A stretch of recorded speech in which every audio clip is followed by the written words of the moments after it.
Morning everyone. Well, I thought maybe I'd illustrate exactly how difficult it is to get the sweet spot of a golf club through to a golf ball with this little demonstration. So this is a McGregor 6 iron, and I hope you can see the sweet spot that's listed on the club. You can see the round circle, okay, so you can see that. Now that's the big sweet spot, so obviously the little one, the perfect sweet spot is right in the middle of that. And if you look at that, it's about the size of my knuckle, so it's about that big, okay. Now when you think about that, if I was going to punch something like a golf ball, okay, and the golf ball was sitting in front of me, if I was going to punch that, if I was going to sort of make this motion and hit it, this, even at this pace, even standing right in front of me, almost no movement of the body, it would still be quite difficult to hit that golf ball right in the middle every time. And that's because there are small little errors that happen just in the execution. We're talking about millimeters of error. But those translate over distance into much greater errors. Okay, so now think about this. If I wanted to punch something, but I was standing here, and then I would twist the body, and then I had to twist the body and drop the hand and then try and hit it. I mean, the chances of me making contact with that ball, especially in the middle of the ball, are almost nil.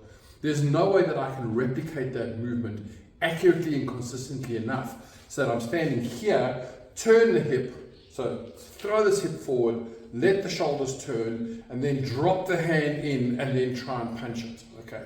So when you think about that, that's exactly what the current golf swing system wants you to do. It wants you to go back, turn the hip, drop the hand, drop the body, and then try and get that little spot through square in the middle behind the ball consistently.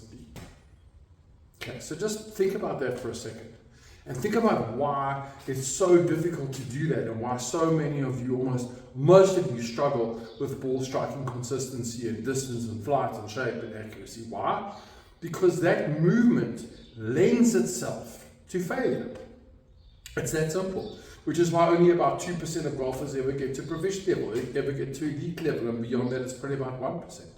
So when you're at the range and you're trying to hit golf balls and you're struggling with inconsistency and you have been for some time and you're getting frustrated, you've got to understand that it's not you, okay? The mechanism, the system, the swing mechanism that you're using is just lending itself to so many errors in that transition, in every element of it. I mean, so for example, let's just go back to the punch example. So if I'm standing side on, and instead of putting it straight back, I'm slightly high or slightly low. Now when I come through, I've now got to try and compensate for that to try and get it there. And I'm going to try and twist at the end. I'm not even punching straight. So now in the golf swing, I've got to take the club back, and I've got to make sure that it stays on plane. And then at the top of the backswing, I'm going to try and sort of A, drop it at the start, and B, drop my knees in, you should see, and then you've got to slide the hip, and you have that bottom turn. Now any variation of this that's slightly off plane, and your club face is going to come through all over the place. You're not going to be able to control it.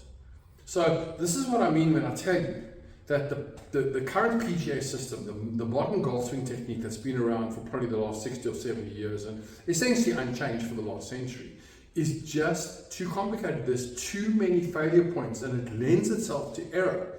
So in that example of the punch, me trying to get from here to there, for example, just from here and just dropping it down and trying to make contact at speed